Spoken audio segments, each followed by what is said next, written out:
Apakah kamu sebelumnya pernah mendengar HSP atau HSP yang mempunyai kepanjangan Highly Sensitive People? Apa sih Highly Sensitive People itu? Jangan-jangan kamu nggak menyadari bahwa kamu ternyata salah satu Highly Sensitive People? Di episode kali ini kita akan membahas tentang fakta, tanda-tanda kalau kamu ternyata mempunyai indikasi sebagai Highly Sensitive People, dan juga tips bagaimana berdamai dengan HSP dan juga gejala-gejalanya. So, simple people, let's talk about highly sensitive people.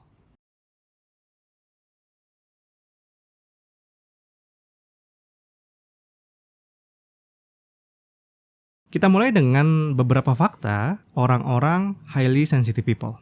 HSP atau Highly Sensitive People bukanlah sebuah mental disorder. Highly Sensitive People adalah orang-orang yang terlahir dengan beberapa panca indera atau sensitivitas berlebih atau kepekaannya sangat tinggi dibanding orang-orang normal. Fakta kedua adalah Highly Sensitive People cenderung berpikir secara perasaan atau emosional dibanding berpikir secara logika. Saat kita sebagai highly sensitive people, jika kita memutuskan sesuatu, indikasinya adalah bisa jadi kalau kita memutuskan sesuatu berdasarkan emosi sesaat, itu merupakan salah satu indikasi bahwa kita adalah highly sensitive people. Fakta ketiga, highly sensitive people ternyata seorang pendengar yang sangat baik. Orang-orang highly sensitive people ini memang secara natural mempunyai skill listening terhadap orang lain itu sangat baik dibanding orang-orang yang tidak highly sensitive people. Jadi jika kamu adalah seorang pendengar yang baik, menurut teman kamu tuh kalau diajak ngobrol, curhat, itu tuh enak banget. Atau, kalau gue ngobrol sama lu, gue tuh ngerasa nyaman banget didengar sama lu. Nah, itu bisa jadi kamu adalah indikasi seorang highly sensitive people. Tapi di lain sisi, highly sensitive people juga mudah tertular emosi orang lain. Jadi saat teman kita cerita, sedih, atau marah, kita tuh merasa atau menerima emosi mereka dengan jelas, dan kadang-kadang kita justru tertular emosi mereka. Yang tadinya kita nggak sedih atau nggak marah, kita jadi ikut merasakan dan terbawa emosinya. Bahkan di beberapa orang HSP, pada saat kamu contohnya sedang menonton drama Korea, jika pada drama Korea tersebut merasakan atau menunjukkan emosi sedih, maka bisa jadi kamu akan terbawa sedih hingga ke dunia nyata. Dan agak sulit untuk melepaskan emosi itu karena kamu memang sudah terbawa dari dunia virtual ke dunia nyata.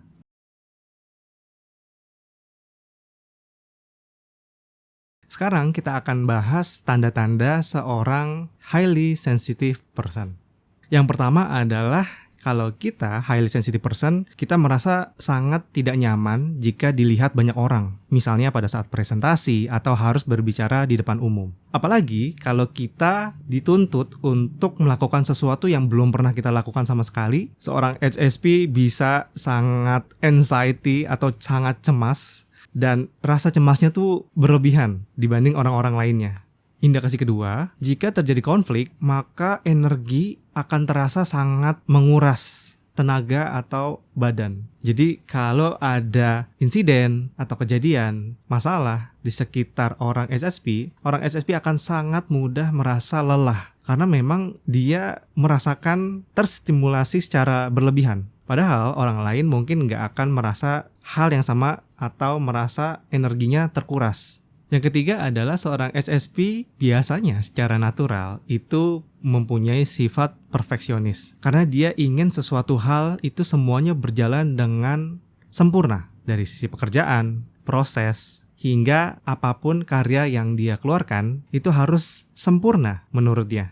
Yang keempat, seorang HSP juga sangat sensitif terhadap suara. Suara kecil maupun suara yang sangat besar atau keras. Contoh misalnya saat kita sedang belajar atau sedang bekerja, jika terjadi kebisingan atau teman kita menyetel suara musik keras-keras, kita sangat amat risih atau terganggu. Atau bisa jadi kita nggak bisa kerja sama sekali karena memang suara tersebut sangat mengganggu atau menstimulasi kita untuk mendistraksi pikiran kita. Jadi kita jadi sulit untuk merasakan atau berusaha untuk fokus. Yang kelima, HSP juga sensitif terhadap cahaya. Mungkin contohnya adalah pada saat kita sedang tidur, namun ada sedikit saja cahaya menyala, kita akan mudah terbangun. Dimana biasanya kalau orang yang normal, ada cahaya sedikit atau agak terang, dia masih bisa terlelap. Namun tidak untuk orang highly sensitive person. Yang keenam adalah pada saat kita mengalami tekanan atau pressure, kita juga akan mengalami stres yang sangat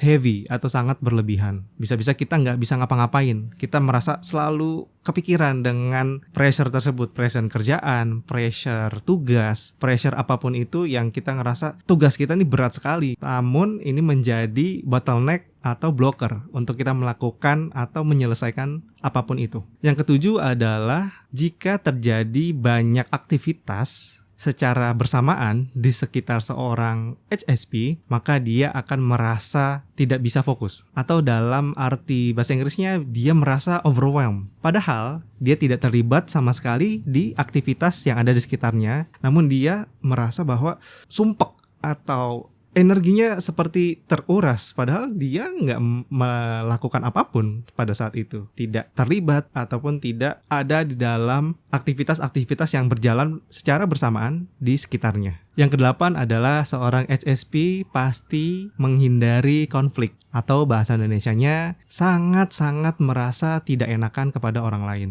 Berdasarkan indikasi-indikasi yang sebelumnya, memang seorang HSP jika ada tekanan atau ada konflik, maka dia akan merasakan stres yang berlebihan dan juga energinya itu cepat terkuras.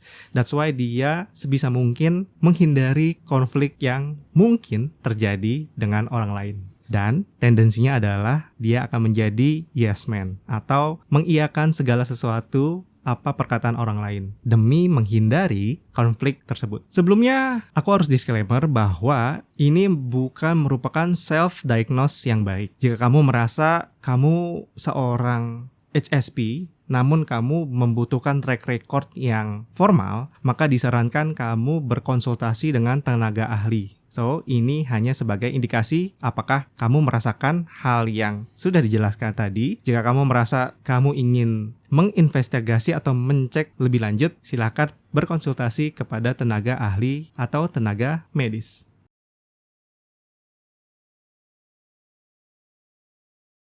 Sekarang kita masuk ke tips bagaimana kita bisa berdamai jika kita memang seorang HSP dan ingin memitigasi beberapa stimuli atau stimulasi yang membuat kita cepat lelah dan cepat stres.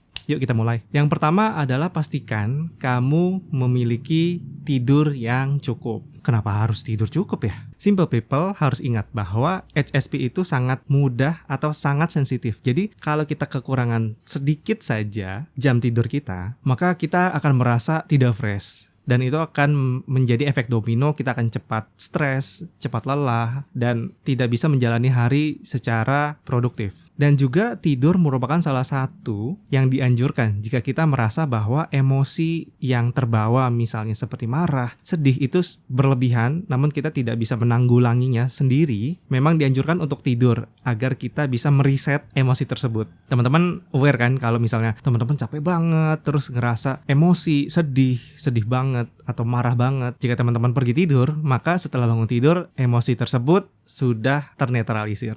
Tips yang kedua adalah menulis jurnal. Dengan menulis jurnal, para HSP ini akan cenderung lebih aware dengan apa perasaan yang sedang dia alami saat ini. Contoh, pada saat sedih, dia akan menulis jurnal apakah yang menyebabkan kesedihannya tersebut. Apakah memang dirinya sendiri mengalami sesuatu yang menyedihkan atau berdasarkan karena cerita teman, cerita orang lain yang seharusnya tuh nggak terbawa sama emosi dirinya dia. So, dia bisa mengevaluasi dirinya sendiri dan bisa memitigasi beberapa stimuli atau stimulan yang seharusnya nggak dia rasakan. Tips yang ketiga adalah sediakan waktu untuk me time atau untuk sendiri di keseharian. Contoh pada saat kita harus bertemu dengan orang banyak, seperti yang indikasi sebelumnya, maka kadang-kadang kita butuh recharge. Untuk merecharge energi kita cukup simple. Kita hanya butuh waktu beberapa menit atau beberapa saat untuk bisa menenangkan diri kita kembali dan mengatur nafas kita agar stress level maupun emosi level kita bisa mulai stagnan kembali. Tips yang keempat adalah jika kita sudah mengetahui kira-kira kita sensitifnya di mana ya, contoh di suara, maka sebisa mungkin kita menghindari tempat-tempat dengan suara-suara yang terlalu bising atau mengganggu. Jadi kita bisa preventif karena kita sudah menyadari bahwa kita terlalu sensitif di beberapa panca indera atau perasaan.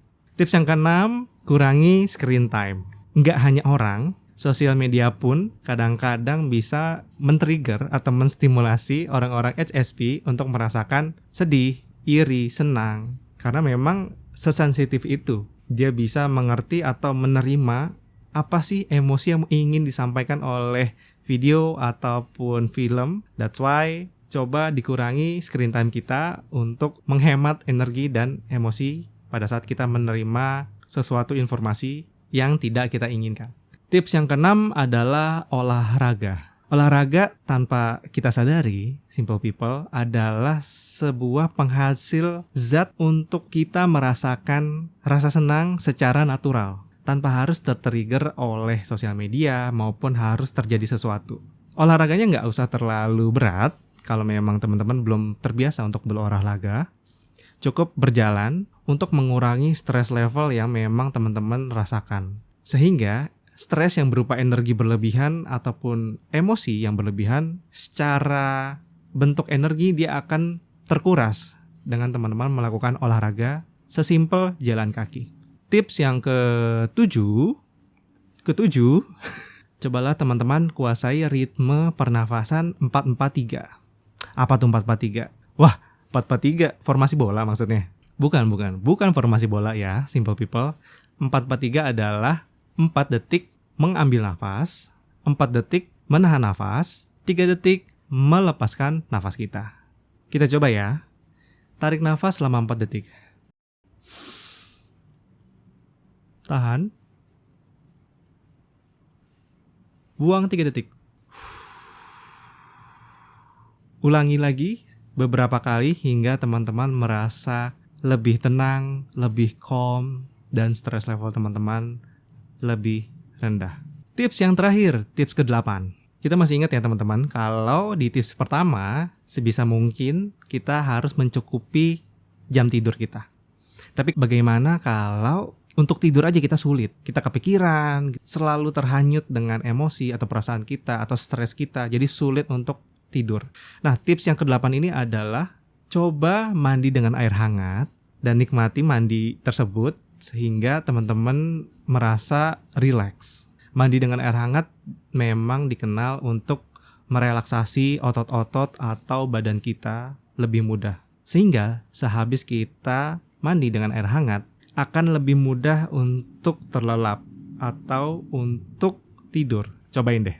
So teman-teman, berdasarkan indikasi yang tadi sudah dijelaskan, kira-kira indikasi mana aja sih yang kamu rasakan? Boleh dong tulis di kolom komentar. Pasti nanti banyak teman-teman yang lain juga merasakan hal yang sama dan bisa berdiskusi bersama-sama. Bagi kamu yang baru menemukan video ini atau channel ini membahas tips bagaimana memulai dan menjalani pola hidup minimalis dan juga sharing beberapa self-development atau pengembangan diri. Jika kamu tertarik dengan 2 topik tersebut, jangan lupa di-subscribe ya. Sini nih. Thank you. Oh iya, kenapa sih kamu harus subscribe? Karena di video berikutnya kita akan membahas tentang kelebihan-kelebihan dari seorang highly sensitive person. Penasaran kan?